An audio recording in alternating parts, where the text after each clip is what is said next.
मित्रों नमस्कार। ज्ञान मास्टरमाइंड में आपका स्वागत है। मित्रों अभी पिछले दिनों हमने शालिग्राम के बारे में बताया था कि कैसे भगवान विष्णु ने शिला रूप में शालिग्राम का रूप धारण किया और वो भी एक श्राप के कारण उनको लेना पड़ा। अगर आपने नहीं देखा तो जरूर देख लीजिए। और आज हम आपको एक और काली माँ के बारे में बताएंगे जिनको आदिवासी माँ कहा जाता है। वो क्या कहानी है और वो कहाँ है, उसके बारे में, उनका क्या महत्व है, ये हम डिटेल में बताएंगे। लेकिन उससे पहले आपसे एक आग्रह है कि अगर आपने अभी तक चैनल सब्सक्राइब नहीं किया तो तुरंत कर लीजिए, शेयर कीजिए और लाइक कीजिए। तो आज हम शुरुआत करते हैं हमारे विशेषज्ञ डॉक्टर प्रतीक मिश्र जी से। डॉक्टर साहब आपका बहुत बहुत स्वागत है। आज आप आदिवासी काली माँ गौंड माता के बारे में बता रहे हैं, तो इसके बारे में और डिटेल बताइए। देखिए, हिंदू धर्म जो है रहस्यों से और चमत्कारों से भरा हुआ है। और भारत भूमि तो वैसे ही कण-कण में जहाँ भगवान बसते हैं, पेड़ पौधों में भगवान बसते हैं। लेकिन इन्हीं में कुछ ऐसे रहस्य भी हैं जिन रहस्यों का आज तक विज्ञान भी पता नहीं लगा पाया। और ऐसे एक नहीं सैकड़ों देवी देवता भारत के अंदर है। अब अगर हम आपसे कहें कि एक देवी माँ, उनको पसीना आता है जी। और उनको 24 घंटे एसी चाहिए, एयर कंडीशन, तो आपको भरोसा नहीं होगा। आप कहेंगे कैसी बात कर रहे हैं, जो पूरे ब्रह्मांड की, निखिल ब्रह्मांड की मालिक हैं, स्वामी हैं, माता को पसीना आने लगेगा तो पूरा ब्रह्मांड भी पसीनामय हो जाएगा। लेकिन है, वो अपनी चमत्कार दिखाते हैं। ऐसी घटनाएं होती हैं। और दरअसल इन घटनाओं के पीछे क्या है कि इन घटनाओं के द्वारा ईश्वर अपने होने का बोध कराते हैं, एहसास कराते हैं। हाँ, कि हम हैं। हम हैं, ठीक है ना। वरना कलयुग का समय चल रहा है, नास्तिकता चरम पर है और कलयुग में चमत्कार को नमस्कार है। इसलिए भी कलयुग से पहले देवी देवता इस तरीके से चमत्कार नहीं दिखाया करते थे। लेकिन अब कलयुग में देवी देवताओं की भी मजबूरी हो गई है कि उन्हें पता है कि ये तो चमत्कार को ही नमस्कार होगी, तो कहीं ना कहीं किसी न किसी रूप में ईश्वर जो है आपको अनुभूति कराता है अपनी मौजूदगी की। और इसी क्रम में ये देवी के साथ घटना होती है। ये कंकाली देवी के नाम से भी जानी जाती है। जबलपुर में गोंडवाना क्षेत्र में गोंड वंश ने इन देवी की स्थापना की थी। और गोंड वंश ने चूंकि स्थापना की थी, इसलिए गोंड काली माई भी कहा जाता है। ये एक सामान्य प्रतिमा नहीं है, बल्कि शुरुआत में तो आदिवासियों की आस्था थी, लेकिन आज पूरे देश के लोगों की आस्था है। सिद्ध पीठ मानी जाती है काली माई की और अद्भुत चमत्कारों का प्रतीक है ये मूर्ति। उनका जो पसीना है वो इस बात का संकेत है, उनको जो पसीना निकलता है, कि मां जीवित है। और मैंने एक आपको पहले भी बताया था कि एक अपने साउथ में भी एक मंदिर है, नरसिंह भगवान का मंदिर है, जिनकी त्वचा पर बाल उगते हैं। उनके नाभि से रक्त निकलता है।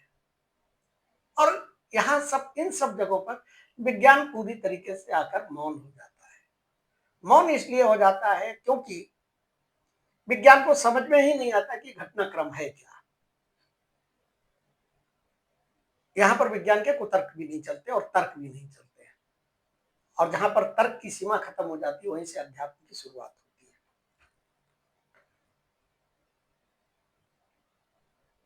है। ऐसा माना जाता है, उस क्षेत्र के लोगों का ऐसा मानना है कि ये माँ जीवित है और गोंडवाना की, जैसे कि उत्तराखंड की माँ को, धारी देवी को उत्तराखंड की माँ बोला जाता है, उसी तरीके से गोंडवाना की काली माई को माँ बोला जाता है। और ऐसा माना जाता है कि ये जंगली जानवर है, महामारी है, दुश्मन है, उन सब से रक्षा करती है। अब मुद्दे की बात पर आते हैं, और ये साक्षात दिखाई पड़ता है गर्मी के दिनों में, गर्मी के मौसम में। जैसे आम आदमी को पसीना आता है, वैसे ही एक बार क्या हुआ कि पुरोहित वहां पे पूजा कर रहे थे और उन्होंने देखा कि माता के कपड़े जो है गीले हो गए। ये करीब 200 वर्ष 150 वर्ष पुरानी बात है। शुरू शुरू में पुरोहितों के या किसी को भी समझ में नहीं आएगा कि कपड़े गीले क्यों हो गए, और गर्मी का मौसम चल रहा तो उन्हें लगा कि शायद हो सकता कहीं से पानी टपका हो, या किसी ने भक्त ने माता को ऊपर से जल चढ़ा दिया और चरणों की बजाय सिर पे डाल दिया और कपड़े गीले हो। 1 दिन हुआ, 2 दिन हुए, 3 दिन हुए, 4 दिन हुए, और इतने कपड़े गीले होने लगे, इतने भीगने लगे पसीने से कि उन कपड़ों को बदलने की जरूरत पड़ने लगी। अब पुरोहितों के बीच में चर्चा हुई, चर्चा होकर आसपास के एरिया में भी फैली। कुछ तर्कशास्त्री थे जिन्हें वैज्ञानिक सोकाल्ड कहते हैं, विज्ञान के लोग थे, उन्होंने कहा सब अंधविश्वास है, चलो हम चलकर देखते हैं। वो लोग भी गए, यहाँ पर देखा, उनकी समझ में नहीं आया कि पसीना कहां से आ रहा है। और ऐसा बताया जाता है कि मां की इस मूर्ति को जब 600 वर्ष 700 वर्ष पहले स्थापना हुई थी तब पसीना नहीं आता था। ये पिछले साल 100-150 साल पुरानी घटना है। तो आप मान कर ये चलिए कि कहीं ना कहीं मां ने संकेत देने की शुरुआत की। अब इस गोल काली माई के मंदिर में जब ज्यादा पसीना आने लगा तो फिर पुरोहितों ने और भक्तों ने, श्रद्धालुओं ने मिलकर वहां पर कूलर लगवा दिए, लेकिन वो कूलर भी काम नहीं कर रहे थे। दरअसल साधकों से अगर आप बात करेंगे तो ये माई का ऊर्जा है, पसीना नहीं, ये उनकी ऊर्जा है, और वो ऊर्जा बाहर निकल रही, इसीलिए इस पीठ को सिद्ध काली पीठ माना जाता है। तो कूलर लगाए गए, कूलर से भी काम नहीं चला। फिर आयोजकों ने, श्रद्धालुओं ने, भक्तों ने, पुजारियों ने, सबने मिलकर एसी की व्यवस्था की और एसी लगवाए। अब एसी लगे तो थोड़ा सा पसीना रुकना शुरू हुआ,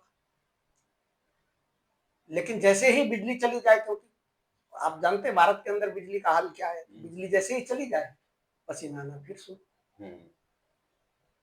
फिर वहां पे जनरेटर लगवाया गया कि भैया नॉन स्टॉप 24 आवर जो है माता का गर्मी में एसी चलेगा, गर्मी और बरसात में, इसमें कोई कंप्रोमाइज नहीं हो सकता है। और वो जो है आज की स्थिति में वहां 24/7 जो है एसी चलते हैं, चाहे आप लाइट कट हो नहीं हो, वो जनरेटर ऑटोमेटिक सिस्टम लगा रखा है। स्थिति इतनी खराब थी, बताया जाता है कि पूरे पूरे कपड़े भीग जाते थे उनके, और दिन में 4-4 5-5 बार पुजारियों को जो है कपड़े बदलने पड़ते थे। ये मंदिर जो है गोंडवाना साम्राज्य में बनवाया गया था। नवरात्रि के दिनों, वैसे तो हमेशा श्रद्धालुओं की यहाँ बहुत भीड़ रहती है, लेकिन नवरात्रि के दिनों में यहाँ हजारों लोगों की भीड़ लगती है। और ऐसी मान्यता है और ऐसा माना जाता है कि जो लोग यहाँ भी अपनी झूठ मनोकामना लेके आते हैं, मनोकामना पूरी होती है। अब ये काली मां को इतना पसीना क्यों आता है, ये अभी भी एक रहस्य बना हुआ है। इस रहस्य के बाद का जवाब ना पुरोहितों के पास है, ना वहां श्रद्धालुओं के पास है, ना वैज्ञानिकों के पास है। कई बार वैज्ञानिकों की टीम अहमदाबाद से गई, हैदराबाद से गई, दिल्ली से वैज्ञानिकों की टीम गई, कई कई दिन तक रिसर्च किया, कोशिश की कि कहीं ऐसा तो नहीं मूर्ति अगर पानी रिस रहा हो, कहीं पानी रिस रहा हो, कोई जल स्रोत नहीं है वहां पर आसपास, ऊपर से तो पानी नहीं टपक रहा है, या कोई आदमी शरारत तो नहीं कर रहा है। बाकायदा सीसीटीवी कैमरों के साथ जो है रिसर्च की गई, मीडिया की भी कई टीमें गई, उन्होंने भी कोशिश की, लेकिन इस रहस्य को कोई भी आज तक पता नहीं लगाया। और मान्यता यह है कि पुरोहित अब इस चीज को मां का चमत्कार मानते हैं, और पुरोहित के श्रद्धालु भी मानते हैं, तो इसलिए भरसक कोशिश ये रहती कि एसी 1 मिनट के लिए भी बंद न किया जाए। फिर वो श्रद्धा हो जाती है। हाँ। तो लोगों को समझ में आ गया कि ये कारण है, इसलिए लोगों ने एसी लगा दिया। हाँ, मां अपने जीवित होने का संकेत दे रही है, तो आप उस संकेत को समझिए, उसकी ऊर्जा को ग्रहण कीजिए। गोंडवाना क्षेत्र के लोग जो है मां को जंगल की देवी मानते हैं, मानते थे और अभी भी मानते हैं, जो आदिवासी समुदाय के लोग हैं वो जंगल की देवी मानते हैं, कंकाली देवी कहते हैं, जंगली देवी के नाम से भी मानते हैं। और मानते हैं कि जो बाघ हैं, भालू है, जो नाग हैं और जो हिंसक पशु हैं, उनसे वो जो है रक्षा करती है, उस जंगल की रक्षा करती है, उस क्षेत्र की रक्षा करती है। देखिए, काली जो है वो शक्ति का स्वरूप है हमारे सनातन धर्म में। ऊर्जा, अनंत ऊर्जा का स्रोत है वो काली। और काली माँ की पूजा सामान्य भक्त सामान्य तरीके से कर ले तब तो ठीक है, उतनी ऊर्जा ग्रहण कर सकता है। लेकिन अगर बड़ी आप सिद्ध करना चाहते हैं, बड़ी पूजा करना चाहते हैं, गहन और कठिन तपस्या करना चाहते हैं, तो उसके लिए आपको एक अच्छे गुरु की जरूरत पड़ती है और उसके लिए आपको बहुत नियंत्रित होना पड़ता है, सिद्ध साधक की जरूरत होती है। अब देखिए इनकी उत्पत्ति कैसे हुई, काली माई की, गोड काली माई की उत्पत्ति के बारे में बताया जाता है कि गौड़ वंश में एक राजा वीर नारायण सिंह हुए थे। उनको सपने में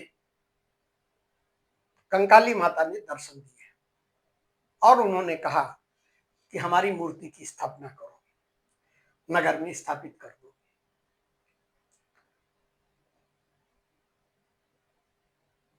प्रतिमा जहां पर बताई गई थी उसी जगह पे प्रतिमा मिली जो सपने में राजा को बताई गई थी।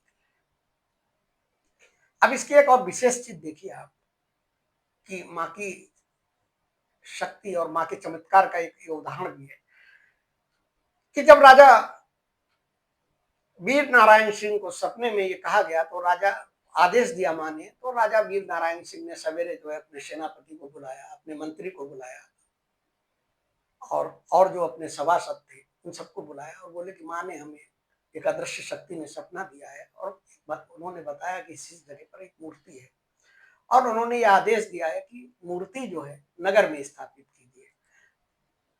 अब आपको उन्होंने राजपुरोहित से कहा कि राजपुरोहित जी जो है आप उस जगह का चयन करें जहां पर इस मूर्ति को स्थापित किया जा सके, क्योंकि माँ ने ये नहीं बताया कि मूर्ति कहाँ स्थापित होगी।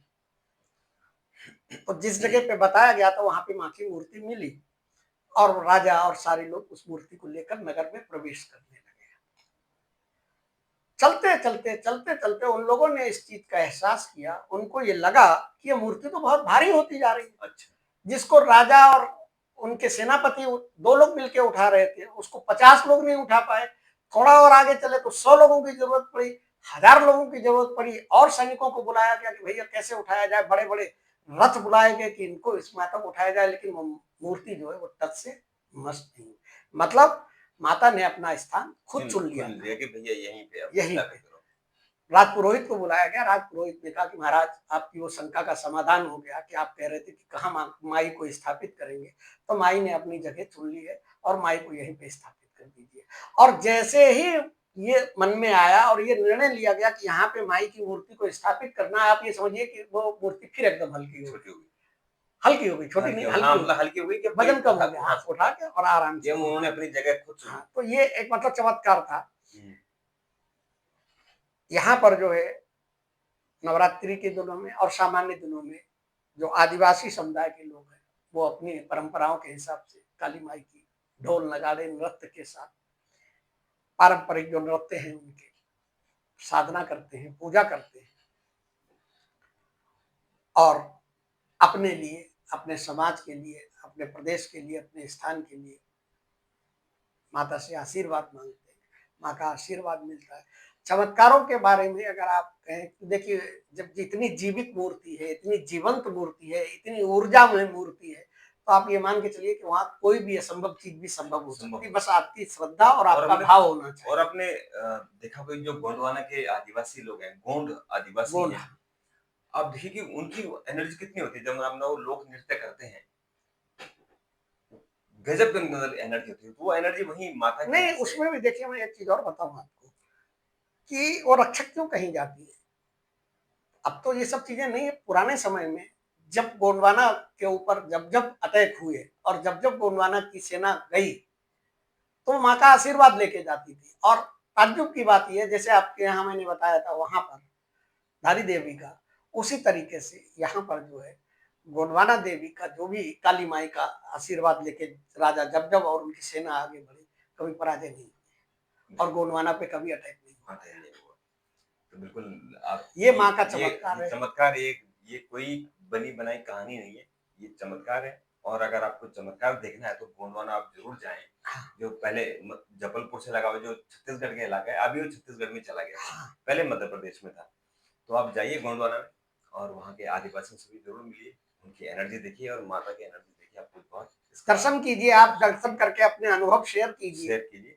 और अगर आपके पास और भी ज्यादा इंफॉर्मेशन है तो जरूर कमेंट कीजिए, हम उस पर भी काम करने की कोशिश करेंगे। डॉक्टर साहब आपने बात की, आपका बहुत बहुत धन्यवाद। मित्रों आपका भी बहुत बहुत धन्यवाद। लेकिन चैनल को सब्सक्राइब करके जरूर जाइए, शेयर कीजिए और लाइक जरूर कीजिए। अभी के लिए इतना, कल फिर मुलाकात होगी, तब तक के लिए नमस्कार।